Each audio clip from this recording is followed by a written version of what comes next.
I am starting. Okay. Yeah. We're going to live stream. Great. I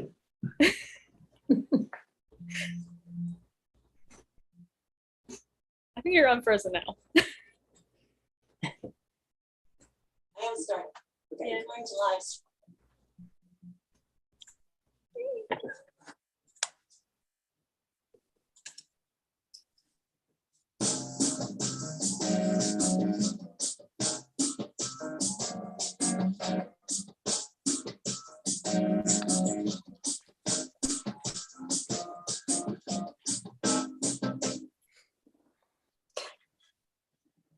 Okay. I forgot to share the screen, did I? I didn't see it, but I think it's fine. All right, let's just go. Not a big deal. Don't even worry. We were able to hear the music at least. Okay. Don't worry about it. It's not a big deal. So anyway, so thanks everyone for tuning in tonight. We are going to talk Chippy Chicks tonight for another month. Since it's playoffs still, we're probably gonna mostly talk about playoffs. That's what my plan was. So I know like we talked about last month. So thanks everyone for I could hear myself. That's weird. That was me. Sorry. I'm looking at us on my phone. Stereo Danica. You look like a mess. I know we had talked last month about like, do you still watch if your team is out? So I didn't want to like completely like reiterate that, but I did want to share. I made a bracket, and I wanted to show it to you guys about like how wrong I was. So, let's see. So here's the bracket I made. I didn't like fill it out correctly because I didn't pick a Stanley Cup, but I was hoping for the Panthers, and then they got swept by Tampa Bay. Yeah. So I was really wrong. But I was right about, and I'm not even looking at the games because I'm not counting that, like the number, because they want you to like ask the number of games and like the number of goals in the final, and I'm like, I don't know. Like, Only the number of goals? yeah, they want to know the number of goals in like the final series, like the Stanley Cup series. And I'm like, Oh, for a tiebreaker. I don't know. Yeah. Your Eastern Conference looks good, but your Western Conference. Yeah, I was cool. really spot on for at least the first. And I don't know. I think Stacey likes this answer right here. Yes, I do. I couldn't remember who I picked, and I was like, "Oh, I picked the Rangers." Okay, let's see if I'm right. And I don't know what happened I don't know the West Coast. Like I've told you guys that before. And Yeah. I thought that the Colorado and Nashville would be a bigger fight. Apparently, not them getting swept. Yeah, but the Nashville's goalie got injured, so yeah. I don't know why I thought it was going to go to Game 7. I think I was just like, oh, one of them has to go to Game 7. Game 7's here. Calgary and Dallas went to 7. Yeah, like so many did that I was like, I wasn't expecting this. I was like, oh, 5 and 6 makes sense because that's like normal. Yeah, I don't know. I think you picked a lot of underdogs in the West. Yeah. Honestly, I think I went for vibes only. Like, I was like, I don't know. I'm just picking Minnesota because one of my readers is like from Minnesota. So I'll pick that for her. I don't know. And then one of my readers is a Calgary fan, and I shared this in my Facebook group, and I was like, honestly didn't like know why I picked Dallas over Calgary. I like don't really know the teams that well. And she's like, honestly, I probably would have picked Dallas over us anyway. And then you guys won that series. So yeah, that was my embarrassing bracket. Because yeah, I've been watching not all of these games, but I've been watching I was watching the Panthers games because I wanted to watch for Claude Giroux. And then I was like watching the Hurricanes a little bit, and I kind of dropped off watching it for a little bit. So I haven't been watching all of the games. I don't know anyone that watches all of them, or do you like, I know Stacey, since the Rangers are in, do you watch all of them, or did you mostly just focus on like paying attention to your team? So I watching a little bit of everything. Like, but it's interesting because like games that like the two games that the Rangers lost in Carolina, the games that the Rangers lost in Carolina, I was less inclined to watch the Battle of Alberta that night. I'd watch Florida Tampa, and then I watched the Colorado. It's not working today. The Colorado St. Louis series, especially in that game in Colorado. I didn't see the last game in St. Louis, but I saw a lot of the games that night. Those nights. It's just a really kind of interesting thing because I like to watch the playoffs generally speaking, but because my team is in it, I'm watching partially because I have a mental bracket. We'll put it that way. I haven't had the courage to actually say it out loud, but I have a mental bracket. I have hopes. So Yeah. yes, I have hopes. Fortune, I know Calgary's not in anymore, but when they were you mostly just trying to watch the Calgary games?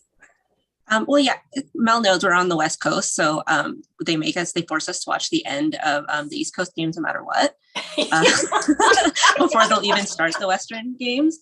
And for whatever reason, so I'm really mad because there are 6 p.m. starts now for the next round in the West when they were like, it's like they didn't want anybody on the East Coast to watch the Calgary games. Like there was one night it started at 8:30 and both of the teams are in the same time zone.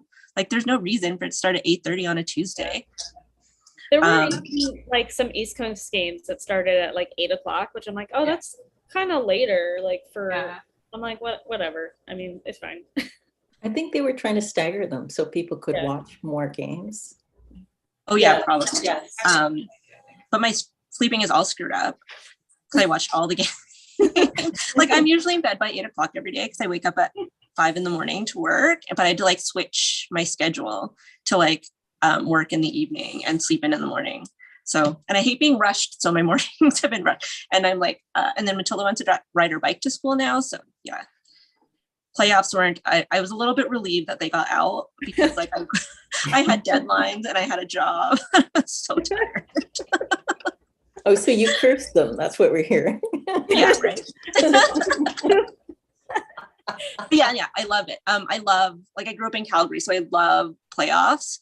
And even last Sunday, I was in Calgary and I had to like leave the city before things started getting nuts because the whole city like just clogs.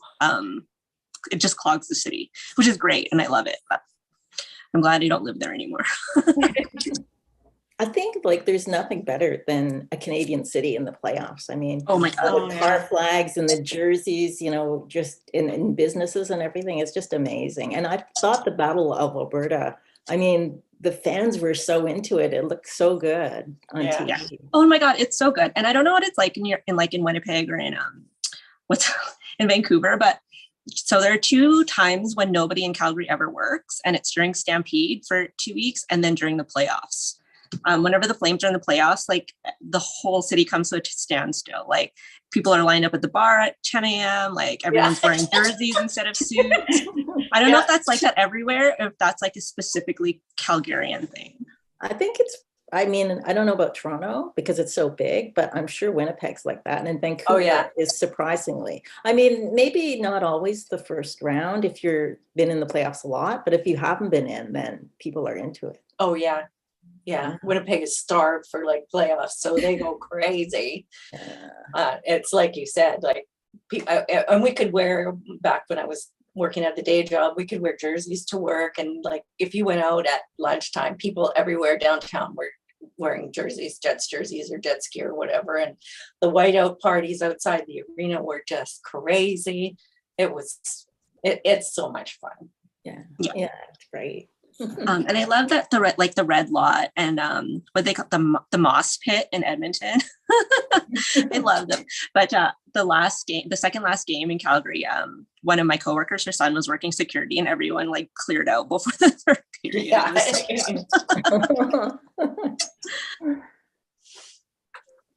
Mel, I think you said you don't really watch. Did you watch any of the No. games? Yeah, I didn't think What, so. so what we usually do is we watch something else. So you're watching something else, and then when you're done, like we're watching something on Netflix, and then when we turn it off, like I'm there. Oh look, you know, Calgary's ahead 2-0, and then suddenly like 4 goals in like 2 minutes. I'm like, wow, this is an exciting game. So usually it's been good because we've ended up watching like the exciting end of the game or middle of the game or whatever, but we haven't been like watching everything. No. Yeah, I have watched quite a lot of games, but I'm not totally paying attention. I'm usually doing something else. But when it gets closer to the end of a series, like especially these ones that go 7 games, I like that gets exciting. I like that. And then the Battle of Alberta ones, I wanted to watch as much as I could have, but it was like we were talking about the time zones and when they're scheduling the games, and so I'm in Central Time Zone, and they would start the game at 9. Yeah, I don't know if I can make it till 11:30 or midnight. A couple times I did, a couple times I fell asleep. but I tried to watch as much as I could because it was fun watching it. It was super entertaining hockey. Yeah, and there's a lot of American teams that I don't see, so I'm like, is that Darren Helm? Like, like, are these people still in the NHL? I don't even know. That's so funny. Yeah. I like on the East Coast, I think some of the Battle of Alberta games were on at like 10:30, and like if there was on a Monday, I was like, I can't like do it. But then my partner's like, you stay up that late anyway. I'm like, yeah, but I'm doing work, like doing author stuff. So like it's a little bit different. Yeah. Well, during the first round, I had edits to hand in, so I actually did watch like the games. They kept me company through the end, and I'm happy to say that book got accepted. So it's in a copy edits now. Thank God. I would watch the 10 o'clock. I said, like, if I was on a high from like if I needed to come to, like, if I was on a happy hockey high, I would turn on, I would go from like 10 o'clock when when the Ranger game ended to the Battle of Alberta at like, at 10 and watch all the way through, because of course, like, I couldn't necessarily go right to bed after watching the Ranger game. There was no way. Like I was too excited, too keyed up, too pumped up. And I was like, there's no way this is happening. So like I dove into an exciting game that was not my team, and it was great and fun to watch. Yes, I have rooting interest, but again, like it was great fun to watch. But it was easier to sort of say, okay, I'm done, I'm going to bed, and kind of I'm like, I feel a little calmer, I guess. Like there's like working on edits, whatever it was, and it was just much calmer, I guess. It's nice not to feel stressed out, like if your team's not in it, like when you're so nervous, are we going to win? Are we going to win? Like sometimes the games aren't even enjoyable because your stomach hurts and you're like, oh. It definitely, it makes a difference. And it's funny because I was watching, I don't even remember which game it was, but was it the one where Binnington got injured? But didn't he come back in? Yeah, for a short time, I think. For a short time. And I was mad because he lost his shutout, I think, if that's the one I'm thinking of. Anyway, I'm like, oh, damn, he's lost his shutout. And then I'm like, but wait, I'm cheering for the other team. It's like, well, it doesn't really matter. I know. Yeah, so you're sort of cheering for someone, but then if they don't win, you're like, oh, wow. Like, oh, wow, that was a great play. Oh, wrong team.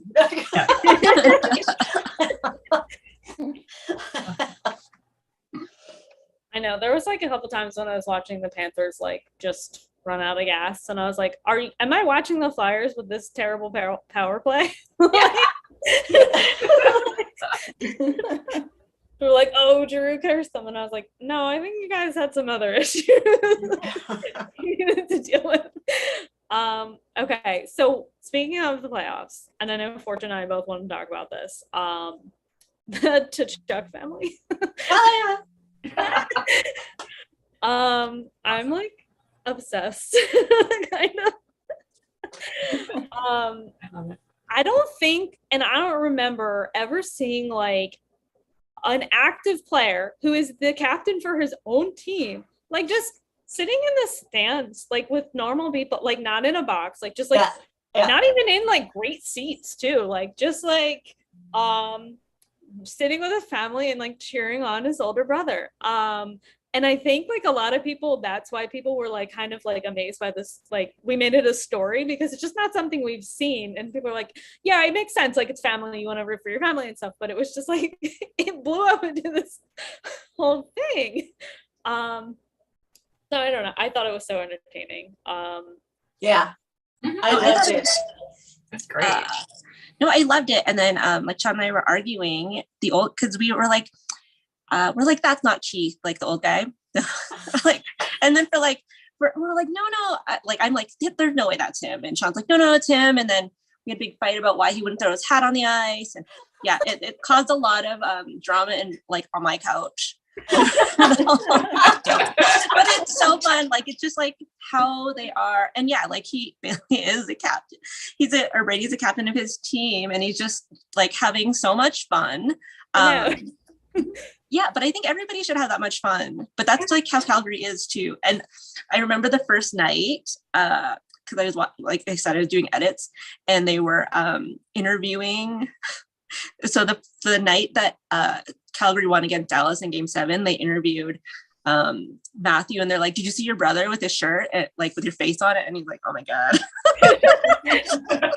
I'm so embarrassed. He's like, "I'm sure he didn't have my face on his shirt." It's great. I saw this really funny tweet that was like, "I too am an attention-seeking middle child." I relate to it. And then I had to look it up. I was like, "Is he the middle child?" And he is. So I'm like, okay. What's the birth order of the kids? It's Matthew, Brady, and then their sister Taryn. Oh, okay. And their dad, and I loved it. Their dad was not wearing Calgary stuff. He was wearing stuff for his daughter's college.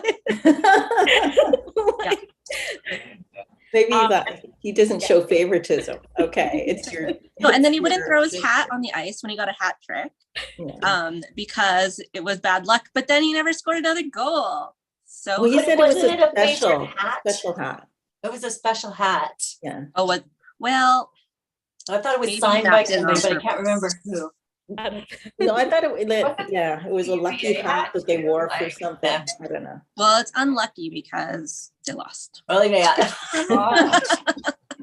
So Go together, Keith. Keith Tkachuk was one of the Jets, 1.0 version. So like, there's that connection there. Like he was a favorite Jet when he played hockey years ago. Although it wasn't that long ago. Anyway, but I thought it reminded me of my Heller Brothers hockey. So like here's me relating this back to books, right? It was like when a whole family plays hockey and the parents are at the game, and like I thought it was fun. And can I share a picture of Brady that I have? Hang on a sec. Yes, please. Okay, share. Here he is going up to his seat Danica's favorite picture. A beer in one hand and a beer in each. Oh my god! It looks like he's got two in that pocket. I know, but I don't know why they're away with that, because they're supposed to open the cans before they give it to you. Oh, this Maybe is he's the very thing that I coordinated. saw that I was like, oh my god, I love this guy. Like, this is hilarious. I love that. Like he's going, like you said, he's sitting in the stands and not in a box with a bunch of big wigs. He's like, the whole family's in the stands with all the regular people, and he's got beers in his pockets and his hand. That's amazing. I love it. It's so funny. There were so many good tweets like when that happened. Someone was like, he's just like me for real. Exactly. I love it. And It like, makes sense that they love it. They love hockey. They love to play hockey. They love to watch hockey. I mean, it's perfect. Yeah. Oh, for sure. He I know. seems like- Danica's. Yeah, he seems like he has a personality. Like, you know, like some of these hockey players, I feel like we don't really know their personality, but he seems to be like just like a fun guy. Yeah. They all do, I think, eh? Everybody in the family. Oh yeah. Yeah. I'm sorry. We're a fun crowd here in Calgary.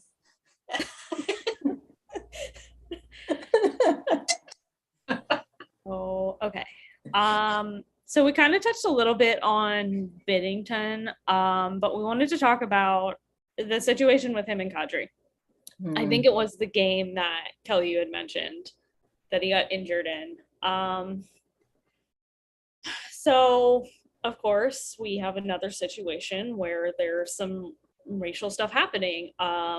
So Kadri claims that Biddington like threw a water bottle on like at him, and I think the NHL investigated, but like nothing really came of it. Shocker. But like people just like kept sending him like all these like racist insults, and they were like sending it to his like cat's account, like his cat's like Instagram account. So it was like not even like directed at him. Wait, he has a cat Instagram account? Yes. Get on that, Mel.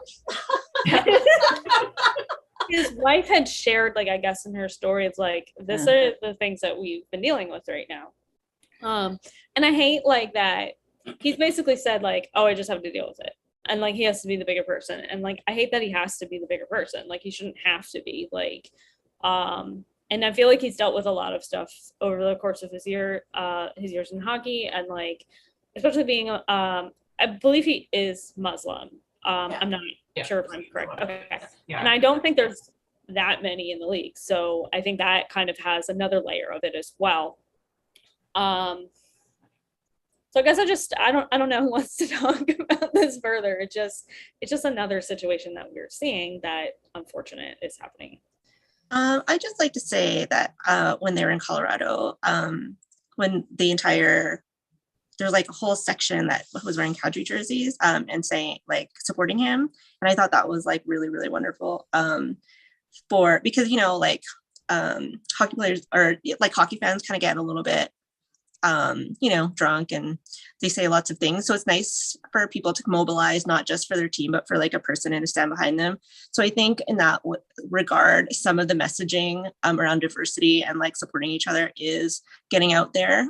Probably not as quickly as we'd like, but I think it's being addressed for sure. And the public's hearing about it. I know we don't have it on our list here, but Mel had brought up kind of sexual assault, and they didn't go into it, but they did mention it on the broadcast. Like Elliot Friedman came up and said this was the situation. Like they could have just like glossed over it, but they did mention it. They didn't talk about it, but it was like, you know, this is important to us and we're going to say something about it right now. I thought that was good. Yeah. I think people get passionate. I mean, I can totally see St. Louis fans being upset, but I think the important thing is like not to go to race or religion right away. You can call him a weasel, or you can, you know, cheap shot. Like there's lots of insults that totally have to do with hockey. And I did see a bit of criticism for their coach because he was sort of asked about it and he sort of blew it off. But I do think organizationally, St. Louis could have maybe come out more strongly saying that they're, you know, and I did see in St. Louis that some fans had signs supporting Kadri too, to show that the racists were like a total minority. And I mean, you like to see that because you like to think that you condemn that. And even if you dislike the play or the player, you think it was wrong. It is just the sport at the end of the game versus a person. And prejudice, which you have to combat in every way that you can. Yeah, exactly. I agree with that. And I was going to mention that, like, I kind of saw this as two things. One of it was just the fact that fans feel so entitled to go after hockey players these days. Because this happened to Mark Scheifele last year. When they were playing against Montreal, and he hit, what was the guy's name? Jake Evans from Montreal.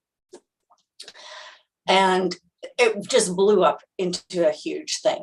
And Montreal fans, bless them, they're very passionate about their hockey, and we gotta love that. But they were sending his family threatening messages and phoning his family with threatening messages. And that's like way too far. I mean, even social media can get ugly. And I mean, but going after somebody's a hockey player's family, that's too much.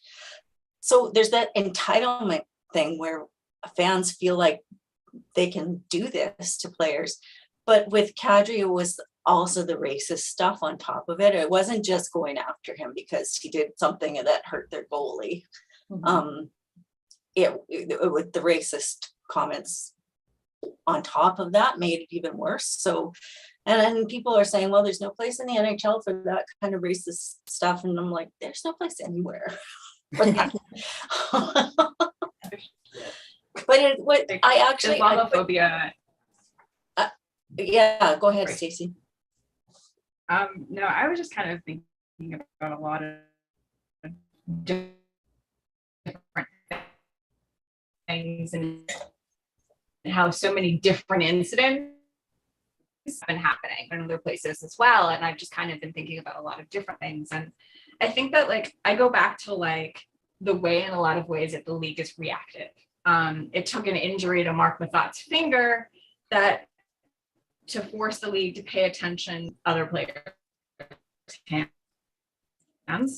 And that's why every single time a player, stick checks someone else's hand, you get a penalty now. What we don't want to happen, and I think arguably what has happened already, is the equivalent when it comes to deal with anti-Semitism, with homophobia, with racism. We don't want the equivalent of the Mark Mathot losing his finger situation. The league has to demonstrate by its actions and not just its words that there is no place for hate, both off the ice and on. It is important that it's not just the fans being entitled, but the players also, you have to kind of pay attention to both fan action and player action. Incidents of players going after fans for words, it's for things that are rightfully said against them, players being challenged by fans for racist behavior or anti-Semitic behavior or Islamophobic behavior or homophobic behavior.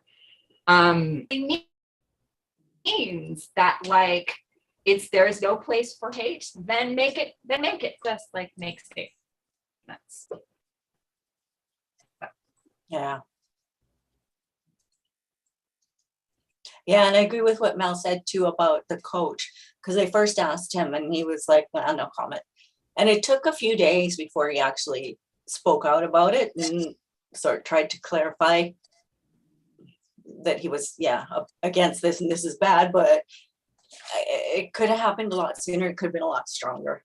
Yeah, because didn't a basketball coach just came out to talk about the shooting in Texas? It was, just on his mind, and it was really strong about it. And it's nice to see that people being politically strong. Yeah.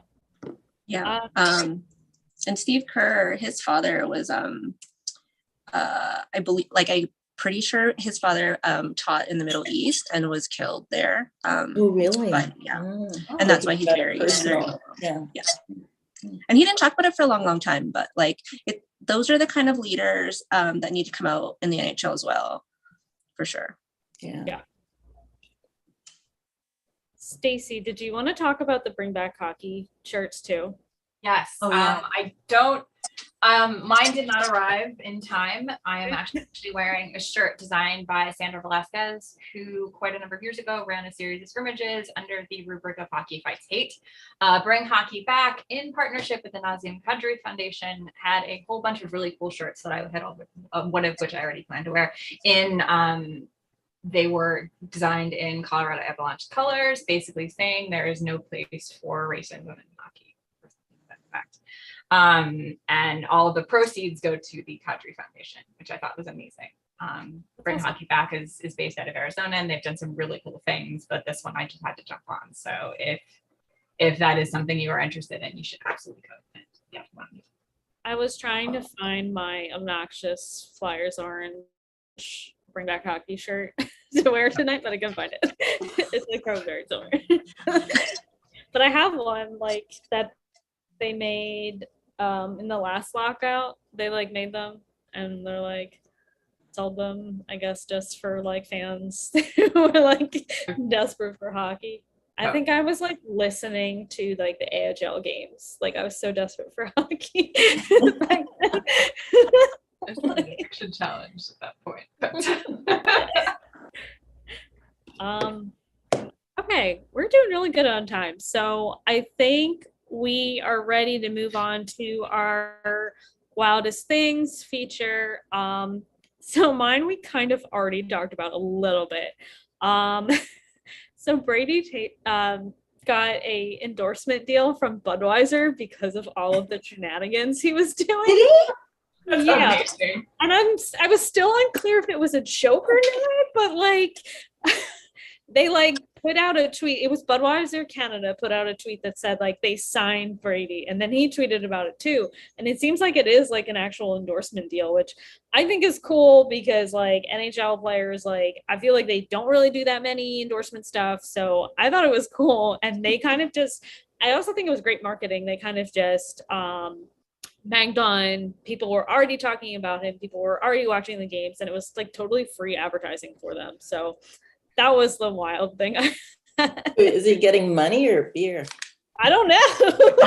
Probably both. Yeah. It's really funny. I think Anheuser-Busch owns Molson Canadian now, I'm pretty sure. So that's kind of funny. So he's, he's a cross-border appeal for everybody. Yeah. Yeah, I was trying to get more information on like what it actually meant, but there wasn't a lot of information. Must have been that photo that Kelly kind of like showed one of us. those. Yeah, I think it was. Like honestly. Was it? Like that what's it called? Remember how there were there's like a model and I can't remember who it was, but they met on social media. They were going to like date on social media. I can't remember who it was. Like they just like introduced them, but I felt like that was the kind of vibe here where her Budweiser like reached out to Brady and was like, "Hey, like a mute cute online." But that could be a story right there. Sorry, Danica and I have been spinning our wheels about a Brady our Tkachuk story on Twitter for weeks. She'll like I'll put something in my story on Instagram and she'll message me and be like, "Hey, here's the story you should write." I'm like, "You're not ready, right?" And she's like, "No, I can't." I'm like, "I can't either." Yeah, but can you imagine if like the endorsement, like if the marketing exec was like a woman? Yeah, we could totally work this out. Yeah. Right? Yes. Oh my god. Like maybe they bet on the rest of the playoffs. I don't know. I have to write a story that's due at the end of August. So And there you go. Kelly, have you written one? Or was that the surfing story? Was it? Oh no, it was a hockey player and a singer who she was a hockey fan. Yeah. And tweeted about the games as she was watching them, and they ended up making a bet against what team was it? It wasn't his team, but the bet was for a date. did she sing the national anthem? We have No. anthem singers. We need anthem singers. I need to Ooh. put her in another book, and she could sing the Yes. anthem. Yeah, I like I it. have one in my next book, an anthem singer. So yeah. Ooh. Heroine, hero. heroine. Hero. No, but there's always both. I wonder if two could get together. They were like enemies to lovers, like anthem singers. I mean, I don't think they're battling. Yeah. Oh my god. We had a playoff battle between like the singer in one town and the singer in the other town, and I don't know. Work. Might be a cowboy story. I don't know. Yeah. One of the singer that I adore has done the anthem for Edmonton a couple of times, and like every time he does it, he like posts excitedly on his Instagram stories about it. Who's that? Brett Kissel. Oh, okay.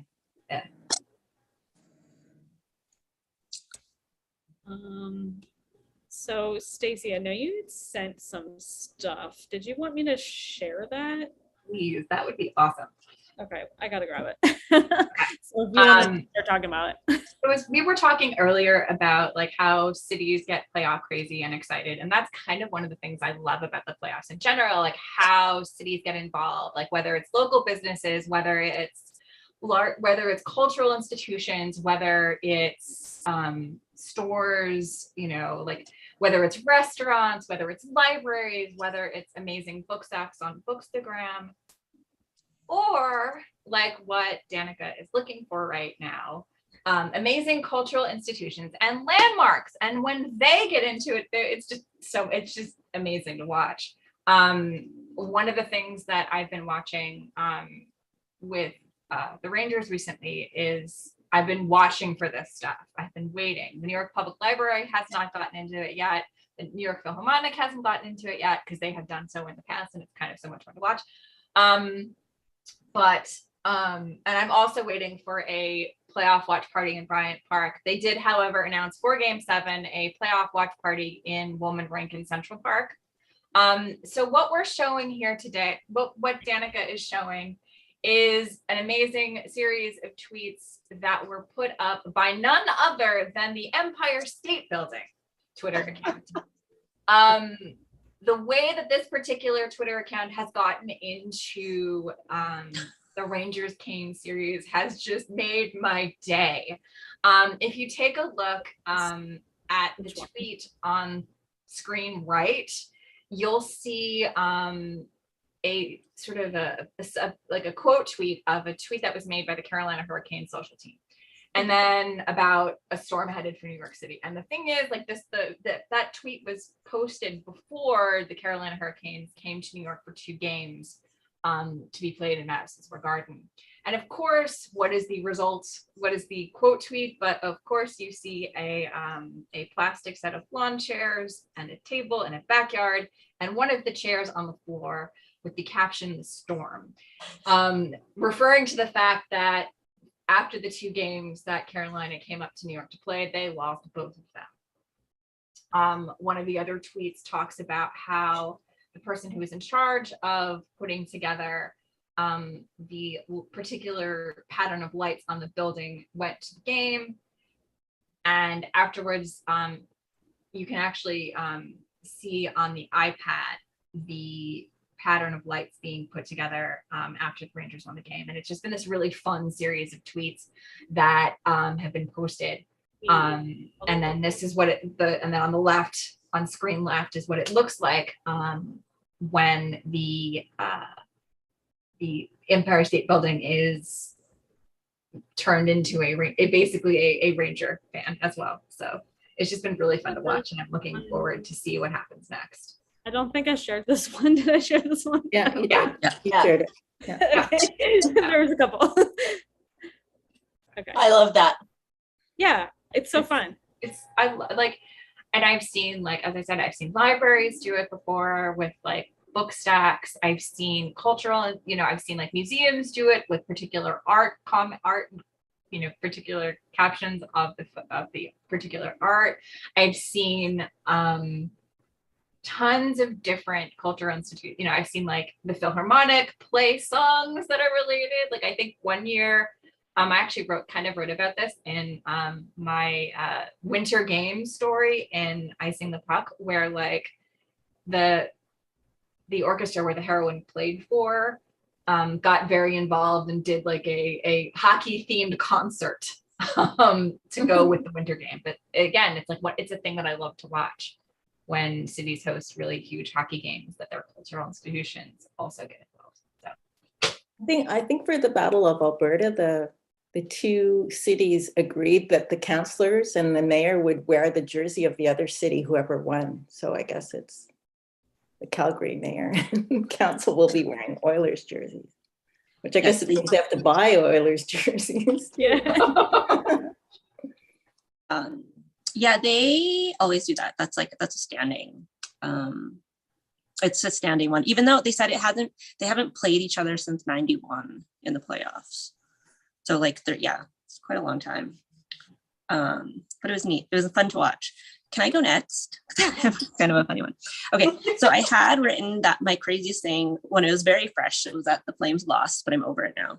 And I just wanted to, I was just kind of looking for some other things that happened, but I kind of want to talk about Mike Smith as the craziest thing that happened, because he did play in Calgary many years. He played in Calgary for a long time.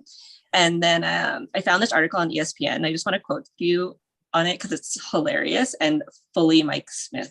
So it says Mike Smith is 40 years old and in his 16th year in the NHL. His long hair and scraggly playoff beard make him look like a 90s alt rocker on a 2022 reunion tour. There's a gangly weariness to his comportment, which is to say he carries himself like someone who has seen nearly 21,000 shots at his goal in his career. His goaltending style is less technical refinement than by any means necessary to save pucks. He plays intensely deep in his net and comes way, way out to play the puck. When he's feeling it, he's unstoppable because he's such in command. So few other goalies can replicate it. But when he's off by just a little bit, he looks like a hot mess. And I remember this because the Flames in probably 10 or 12 years ago, it didn't matter how many goals ahead they were. They could always lose the game. Like always. And I didn't have that feeling again until watching the series with Edmonton. They were so good. They just kept coming, and they kept coming from everywhere. It wasn't just McDavid. It wasn't just Hyman. Like, it was just everywhere. And it was incredible. I was so, if we were going to lose to a team, like, that was a team to lose to. And I really hope that they make it past the Avalanche. That's it. That's my spiel. Kelly, did you have one this week? Mine. Oh, sorry, Kelly. No, you go, Mel. Go. Go, Whoever Mel, wants to go. Yeah. Kelly. Go ahead. My thing was Chris Tanev is on the Flames now, but was my favorite player when he played for the Canucks. And so one thing that happens after every playoff round is you find out what the injuries are. He had a torn labrum, a separated shoulder, and a sprained neck. He's going to have surgery, and it could be 4 to 6 months recovery. So, like, I can't believe he played, and some of these injuries, I don't know, like, it's sort of, I'm starting to wonder if it's the best thing that players are playing when they're so injured. Yeah, we missed Tanev, like, because he's like our number one, like, shutdown guy. And when he went out, he was like a late game scratch in Dallas. And then, yeah, he didn't play. Like, I strained my neck, like, looking wrong today. And I can't even drive. Like, I was crying when I was like at the massage therapist, and he was playing with like a separated shoulder and a strained neck. We knew, like, it was like insane. In Vancouver, they were talking about it. They said Tanev's not playing. He must be like missing a limb because he played through so much, because he blocked so many shots and he was always getting hurt. But I do think, like, I wonder if this is a bit like concussions, you know, when hockey players pride themselves on playing through all these things. Maybe is it the wrong thing? Like, do the team doctors, do they say, well, yeah, you know, it could be the difference between us winning the series, and they're saying, well, if he really wanted to play, he could play? Or should they say, no, you shouldn't play? You could, I don't know if they just determine you can't get injured any worse, but I mean, that seems like a lot of things. Whose decision is it in the end? Yeah. Like, I'm not 100% sure on that. Like, I'm sure there are injuries where they say, no, you can't play. Yeah. But I mean, I wrote a story about a guy who was playing with an injury once, and it was like a nagging kind of thing.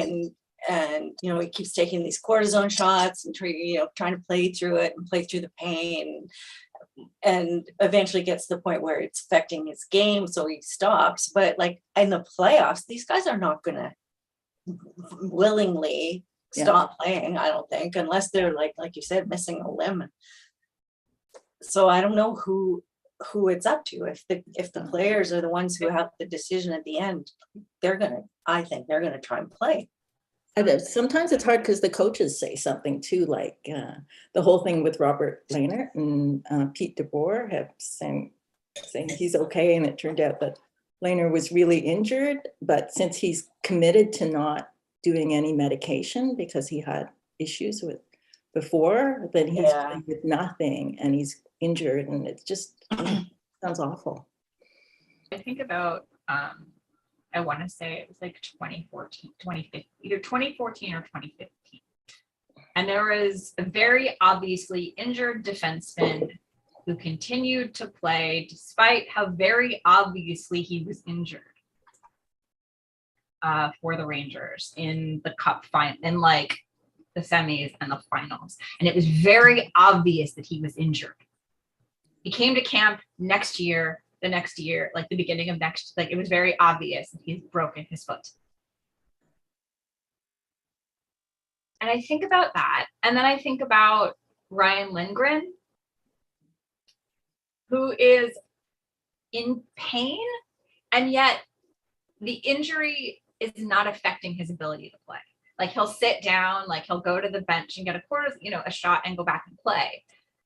And it's clearly obvious that either like his time's being limited, like, it's not affecting his play. But I keep, and I think the question is like, does it affect the play? Does it affect their play? Are they in that much pain that it is affecting their play? And could they be injured worse by playing? Exactly. Well, yeah. I think a lot of it is them too. Like they had to tell Ian LaPerriere, your brain will continue to bleed if you continue to play. Like that's how bad his injury was when he took that puck to the eye. So like it had to be an extreme. Yeah. I think if he was not told that, he probably would have still played for a couple years. So I think it's like almost like a cultural thing, like because they're like, oh, I gotta be the hockey tough guy, like, oh, it's the playoffs, I don't care if my arm falls off. And like, I don't know how we get to a point where it's like you should take care of yourself. Yeah. I think there's a couple of things kind of at work there, right? Because like number one, we talk about hockey being the ultimate team sport, and you always want to be part of the team, and like no one's looking to win next year, they're looking to win now. So like the short-term pain, and it is part of the culture, because I watched an episode of Grey's Anatomy a few years ago where a hockey player, he had like hurt his thumb and it was broken, and they said you can't play, so he cut it off. He cut it off and iced it and played the game, and then came back and was like, oh my God. He didn't get it back, but like it made it to Grey's Anatomy that this is a horrible thing that hockey players do. Yeah, like the tough guy, right? But that's crazy, because how do you hold your stick? Like nobody would do that. I don't know. No, I don't know but he took the tip off, so like the broken part. Yeah. And he's like, I watched it on YouTube. Yeah, so it's part, yeah. Right. Anyway, he never played again, fictionally. I'm reading a book right now. I'll give a shout out to another hockey romance author. I actually think this is the only hockey romance she's ever written, Kristen Callahan. And it's a fabulous book, but the guy has retired because of concussions, repeated concussions, starts feeling better. And I'm at the point in the book where he's talked to the team and he's like, I'm going to go back. I read that book too. Did you read it? Yeah. And she's like, but I mean, that's the mentality, right? The guy could, yeah. Well, that too. My husband told me when he was in playoffs, he played with a broken collarbone.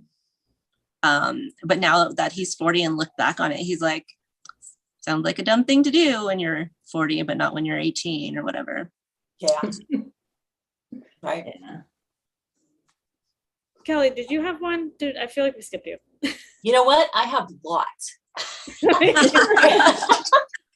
Okay, so like I'll just talk really fast and before I get to my main thing, because there was just like so many wild things in these playoffs with like all these super high scoring games, like the Flames against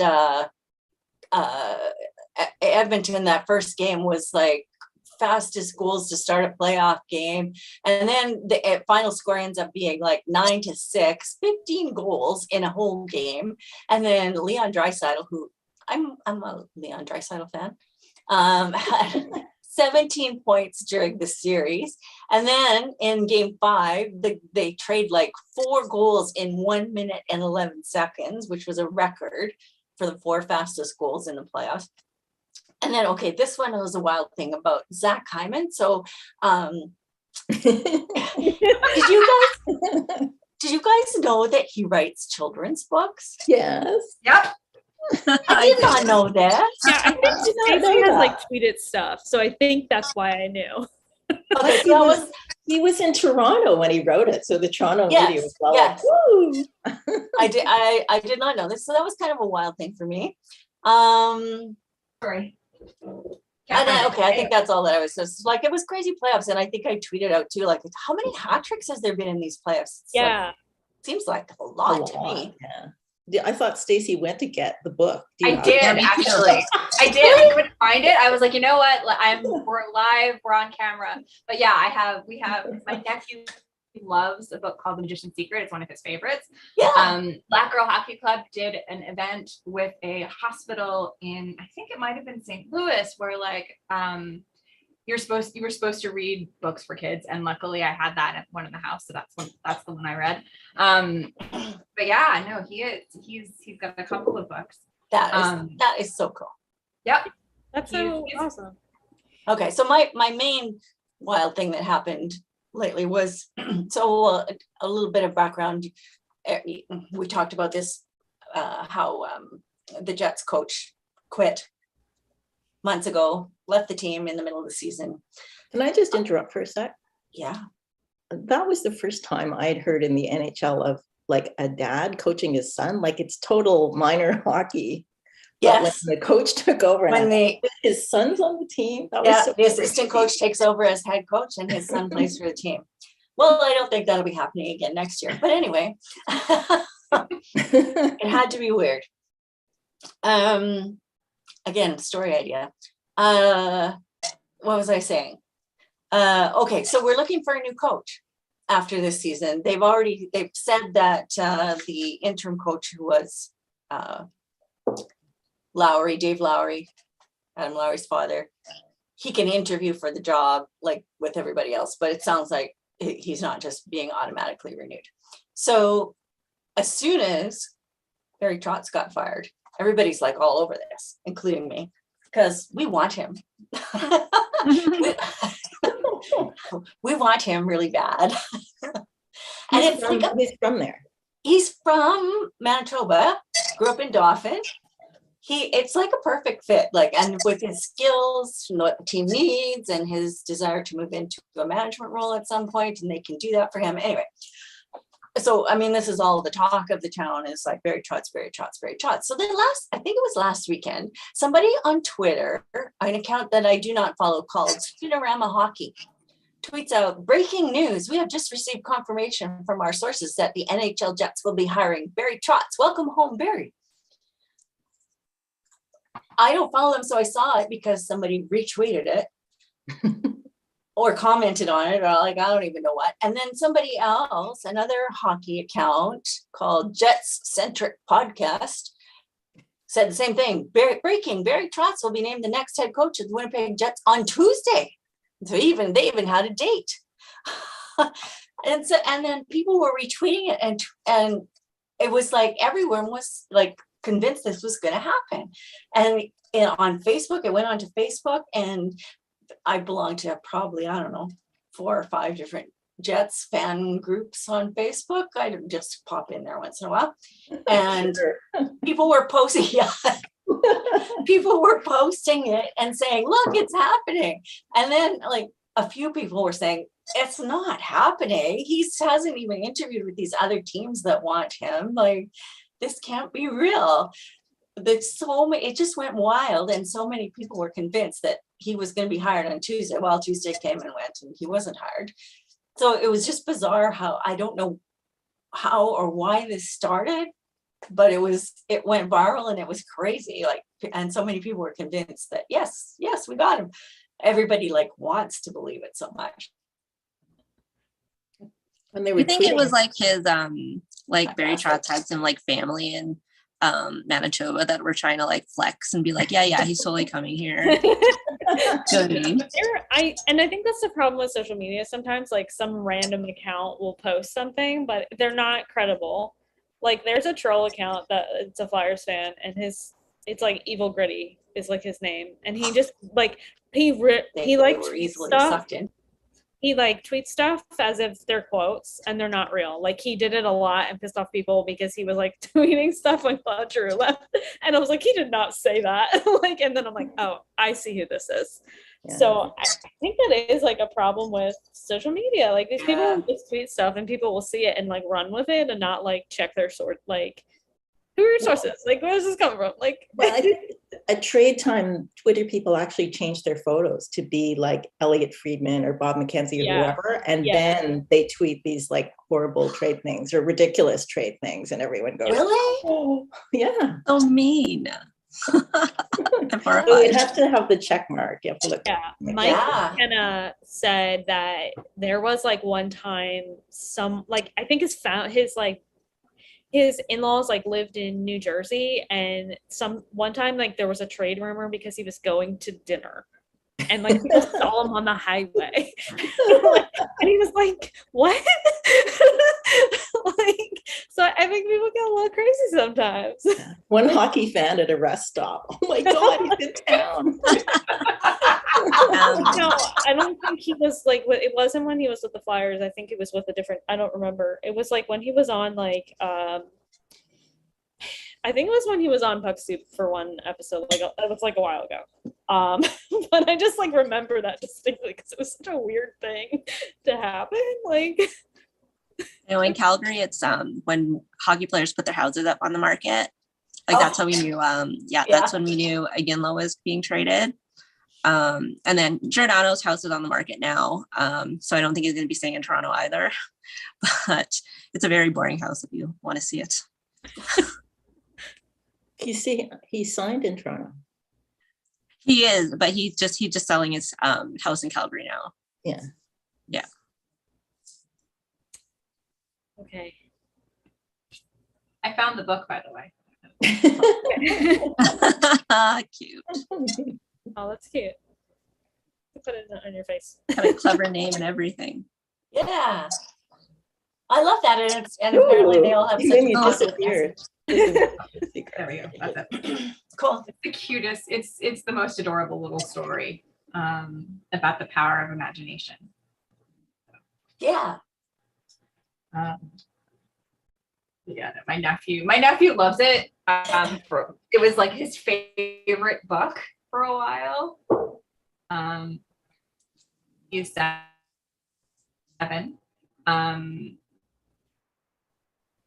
He was younger when it first came out, and he was like all excited. What? Like he's Jewish and a hockey player? You know, he got really excited and like, you know, he was like, read that one again. Love it. I feel like we were good on time, and now I feel like we're over. Are kind of over. But I want to share our style. Yeah. Okay. I had a hard time finding one this month, but Ivan Provorov and his girlfriend and their dog. And their dog. I got it off of their dog's Instagram. They went to New York. So that was like really the only vacation thing. I didn't want to put like any like Travis Konecny had like photos with his baby and stuff, and I was like, I didn't really want to use that one because like I kind of want to respect their privacy that way. But yeah, they took their dog. Their dog is like has more followers than they do. So, like, Wow, look at that smile. it's very cute. Oh yeah. I can see why. So that was my pick. I feel like I have to zoom in. There we go. Okay. There we go. Now I can see it. Yeah. Okay. So Kelly, what is your pick? So there's Nicholas Ehlers. Okay. He's the one on the right. Apparently he's gone to France for a holiday. Nice. I'm not sure, but I think that's his dad and his brother with him. Oh, cool. Yes. Mel said this was old, but it's a good photo. I know. I love it. It's Niels Hoogelander. He looks like a model, and they said, pose with this fish. And he's like, I've never held a fish before. But I couldn't find anything. I swear I looked through everybody's Instagram account, but everyone's just got hockey pictures. So I just took an old one. And if you go to his Instagram, he has him on a jet ski too, which is pretty exciting. Fortune, we got a suit photo for you. It's March. Is that me? Yeah. So this is Jacob Markstrom. Just wanted to give him a little bit of love because he did great over the playoffs. I wasn't, he's a Vezina Trophy winner, or not a winner, a candidate, and Kiprusoff is close to my heart. So I just wanted to have him here. I had to get my husband to help me with, I was like, does this look like him? Because there's 5 of them that kind of look alike. That's but we him. found one. Here he is. Oh, and he's really tall. He's 6'6". Oh, he's super tall. Yeah. Yeah. He dresses pretty cool. I've seen him in some really interesting outfits. Yeah. Yeah. And he's got tattoos on his arms. One of his friends passed away, and I think he was wearing suits for him for a while. I think. Am I thinking of someone else? No, that's right. I think either the friend was a designer or something like that, and he was wearing a suit. Yeah, there was something like that. You're right. Yeah, you can see it online. It's very flashy. And then Stacey, your pick. So Keandre Miller has been awesome in monochrome red for most of this tournament, but the Rangers social media team has been really good about posting pictures. Of course, today, as they were heading towards the plane for Raleigh, they posted a story on Instagram.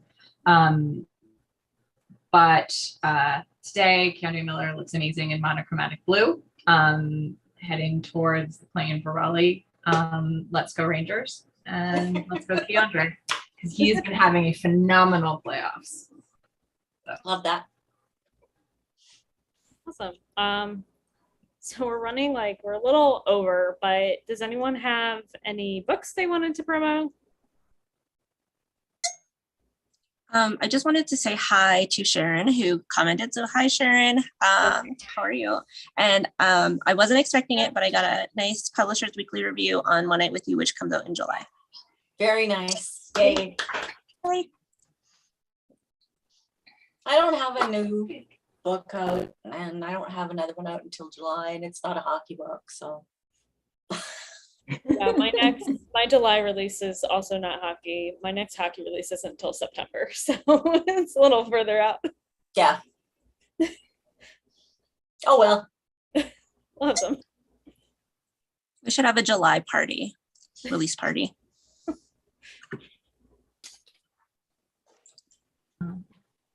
Okay. I think that about does it. Did you guys have anything else you wanted to say tonight? When are we back? Good question. We didn't figure that out. June 19th. We should totally decide this before we start these. I know. We say that every time. I meant to ask so that I would know to say it, and I forgot. Oh yeah. How is June 19th? Because I was so late. June 19th? Yeah. June 19th that's Father's Day. It's Father's Day. When does anyone have this hockey playoff schedule in front of them? No. Maybe the next week we should do? Sure. And I think I'm hosting that week. Ooh. That'd be the 26th, June 26th. June 26th. Okay. Mark your calendars. Mark your calendars, and we'll remind you. We'll post stuff to remind you as well. Yeah. So. And remind yourselves. And we'll have a Stanley Cup champion by then. Yeah. Ooh. We will. Hopefully it's the Rangers. Wouldn't that be awesome? Or maybe Calgary. I would be beside myself. Be drinking more than Gatorade. Yes. That is for sure. Okay. Good night, everybody. I'll play the closing. Bye. Great.